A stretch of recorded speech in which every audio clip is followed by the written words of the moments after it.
வணக்கம் கொஞ்சம் சித்த வைத்து பேசுகிறேன். இன்னைக்கு பாருங்க ஒரு அம்மா, இந்த அம்மா ஏற்கனவே நம்ம ஒரு வீடியோ போட்டிருக்கிறோம்.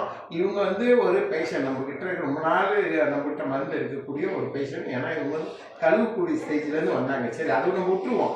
இப்போ நம்ம உப்பை பாய்ச்சி அவங்க சொல்கிறாங்க, அவங்க கையாலே கேட்போம் எப்படி இருக்குங்க சொல்லுங்கள். அந்த உப்பு பாய்க்கிறது உங்களுக்கு எப்படி இருந்துச்சு? இந்த உப்பு நான் பாவிக்கும் போது டாய்லெட் ப்ராப்ளம்னு சொல்லுங்க. டாய்லெட் ப்ராப்ளமாக இருந்துச்சு.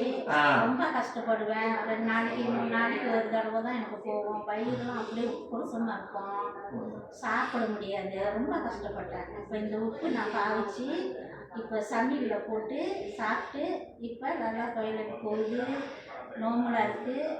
ருசி எப்படி இருக்கு? ருசி சுவை நல்லா இருக்குது. நீங்களும் வாங்கி பாவிங்க. இந்த உப்பு கறிக்கும் பழைய பழைய உப்பு நான் பாய்க்கும் போது ரொம்ப கறிக்கும், கொஞ்சம் போட்டாலும் ரொம்ப கறிக்கும். ஆனால் இது அப்படி இல்லை, நார்மலாக நல்லா இருக்குது. சாப்பிட்றதுக்கு வீட்டில் உள்ளவங்களும் சாப்பிட்டு நல்லா இருக்குதுன்னு சொல்கிறாங்க. இது ரொம்ப நல்லது. நீங்களும் வாங்கி பாவிச்சு பாருங்க.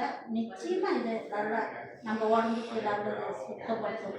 சரிங்க. அதே நேரத்தில் ப்ரெஷர் சரிங்களா, ப்ரெஷருக்காரவங்க கண்டிப்பாக இந்த உப்பு பாய்க்கணுங்க. சரிங்களா? இருந்துச்சு. இப்போ நான் போய் செக் பண்ணும்போதெல்லாம் நார்மலாக இருக்குது, நல்லா இருக்குன்னு டாக்டர் கூட சொல்கிறாங்க. சரிங்களா? கண்டிப்பாக நம்ம எல்லோ பேக்கை கிளிக் பண்ணி நம்மளோட உப்பை வாங்குங்க. இப்போ ஆஃபர் போயிட்டு இருக்குது, 3 உப்பு 20 மணிக்கு போயிட்டு இருக்குது. சரிங்களா? ஸோ நன்றி, வணக்கம். கொஞ்சம் சித்த வைத்து பேசுகிறேன்.